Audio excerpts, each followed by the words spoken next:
వచ్చిన వైఎస్ఆర్ కాంగ్రెస్ పార్టీ మేము 30 సంవత్సరాలు అధికారంలోకి ఉంటాం, తెలుగుదేశం జెండాని పీకుతామని పెద్ద పెద్ద మాటలు మాట్లాడి 2 నెలల్లో వాళ్ళ జెండాని వాళ్ళే పీకునే పరిస్థితి వచ్చారు. ఆంధ్రప్రదేశ్ రాష్ట్రంలో ఒళ్ళు బలిసిన అహంకారంతో అనరాని మాటలు మన పార్టీ అధినేతలు చంద్రబాబు నాయుడు గారి కుటుంబాన్ని, పవన్ కళ్యాణ్ గారిని, రాజకీయాలకు సంబంధం లేని అనరాని మాటలని ఈరోజు దానికి భారీ మూల్యం చెల్లించబోతా ఉంది వైసీపీ పార్టీ. 2 నెలల తర్వాత ఆంధ్రప్రదేశ్ రాష్ట్రంలో ఉన్న సంగతి కూడా మీ అందరికీ తెలియజేస్తా ఉన్నా.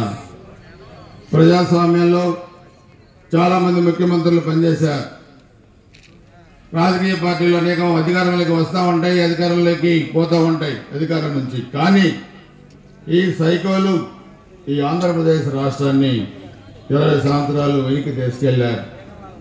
అక్షర క్రమంలోనే కాకుండా అభివృద్ధి క్రమంలో ముందుండే ఆంధ్రప్రదేశ్ రాష్ట్రాన్ని సర్వనాశనం చేసి యువతికి ఉద్యోగాలు లేకుండా గంజాయి ఆంధ్రప్రదేశ్గా తయారు చేశారు. రాజధానులన్నీ మన గ్రామం పక్కనే ఉన్న అమరావతిని రాజధానిని రాష్ట్రంగా తయారు చేసి అమరావతిని ఈరోజు చంపేశారు. అనేక పరిశ్రమలు రాకుండా పోయినాయి. చంద్రబాబు నాయుడు గారు ముఖ్యమంత్రిగా ఉన్నప్పుడు తెచ్చిన పరిశ్రమలు అవి కూడా ఈరోజు మొత్తం వెళ్ళిపోయినాయి. ఒక్కటే ఈ రాష్ట్రం మా జాగీర్ అనుకున్నారు. కానీ భారతదేశం మొత్తం అంబేద్కర్ గారి రాజ్యాంగం అమలుపరుస్తూ ఉంటే ఒక ఆంధ్రప్రదేశ్లో మాత్రం వీడి అయ్యా జాగీర్ లాగా వీడి తాత రాజారెడ్డి రాజ్యాంగాన్ని అమలుపరచాలని చూశారు. ఆంధ్రప్రదేశ్లో వల్ల కాదు. ఈరోజు తాత్కాలిక అధికారం కోసం అమలుపరచొచ్చు, కానీ రేపు ఎన్నికల తర్వాత వీళ్ళ పరిస్థితి ఎలా ఉంటుందో ఒకసారి వీళ్ళే అర్థం చేసుకోవాల్సిన అవసరం ఉంది. అందుకే ఈరోజు మనందరం ఆలోచించాలి. ఇక్కడ 2 పార్టీలు కలయిక, ఆంధ్రప్రదేశ్ రాష్ట్రంలో తెలుగుదేశం పార్టీ, జనసేన పార్టీల కలయిక. ఇటు అనుభవజ్ఞుడైన చంద్రబాబు నాయుడు గారు, ఉరకలెత్తే ఉత్సాహంతో పదనైన వాగ్దానితో ప్రసంగించే పవన్ కళ్యాణ్ గారు, ఇద్దరు కూడా కలిసి కృష్ణార్జునలాగా వచ్చి ఎన్నికల్లో ఈరోజు 2 పార్టీల కలయికతోని ఒక సునామీ సృష్టించబోతా ఉంది. తెలుగుదేశం జనసేన పార్టీలు 155 సీట్లతోని ఉమ్మడి ప్రభుత్వాన్ని మనం ఏర్పాటు చేయబోతున్నాం. ఎన్నికల తర్వాత ఆంధ్రప్రదేశ్ రాష్ట్రంలో మీరు గుర్తుపెట్టుకోవాల్సిన అవసరం ఉంది. అందుకే మనం అభివృద్ధి చెందిన ఆంధ్రప్రదేశ్గా చూడాలంటే మనందరం 2 పార్టీల నాయకులు కలిసికట్టుగా వచ్చే ఎన్నికల్లో మంచి మెజారిటీతోని మనం కూడా గెలిపించాలి. ఇక్కడ కూడా కనకలక్ష్మి గారు సుదీర్ఘ రాజకీయ అనుభవం కలిగిన నాయకులు మంచి మెజారిటీతోని మనం గెలిపించుకొని సత్తెనపల్లి నియోజకవర్గాన్ని సంజన, సౌజన్య, ఆంబోతు రాంబాబు నుంచి ఈ నియోజకవర్గాన్ని బయట పడేయాలి. ఇప్పుడే చెప్పారు, అది నీటి పారుదల కాదు, నోటి పారుదల అని. చాలా పెద్ద పెద్ద మాటలు మాట్లాడతారు మన నాయకుల గురించి. అందుకే వీళ్ళందరికీ రాబోయే రోజుల్లో సరైన గుణపాఠం చెప్పడానికి సత్తెనపల్లి నియోజకవర్గ ప్రజలు సిద్ధంగా ఉండాలని చెప్పి కూడా మీ అందరూ కూడా నేను విజ్ఞప్తి చేస్తా ఉన్నాను. గతంలో మనం అభివృద్ధి చేశాం, కానీ వీళ్ళు అరాచకం చేశారు.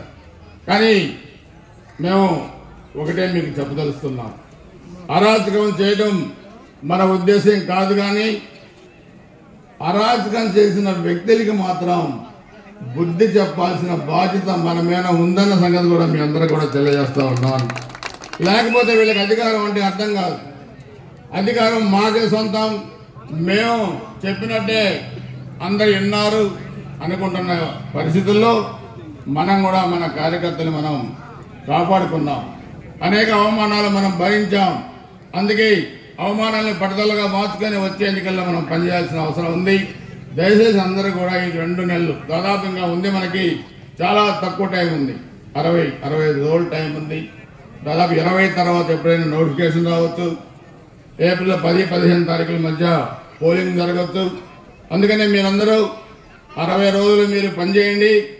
మీకోసం మేమందరం కూడా రాబోయే 5 సంవత్సరాలు కష్టపడి పనిచేస్తామని చెప్పి కూడా మీ అందరూ కూడా తెలియజేసుకుంటూ, ఆ విధంగా పనిచేసిన ప్రతి ఒక్క కార్యకర్తని కాపాడుకునే బాధ్యత మేమందరం కూడా తీసుకుంటామని చెప్పి కూడా తెలియజేసుకుంటూ, ఒక మంచి కార్యక్రమం అన్న నందమూరి తారక రామారావు గారు 94లో ఒక సామాన్య కార్యకర్తగా ఉన్న నన్ను గురజాల ఎమ్మెల్యేగా చేసింది నందమూరి తారక రామారావు గారు అని చెప్పి కూడా మీ అందరూ కూడా తెలియజేస్తా ఉన్నాను.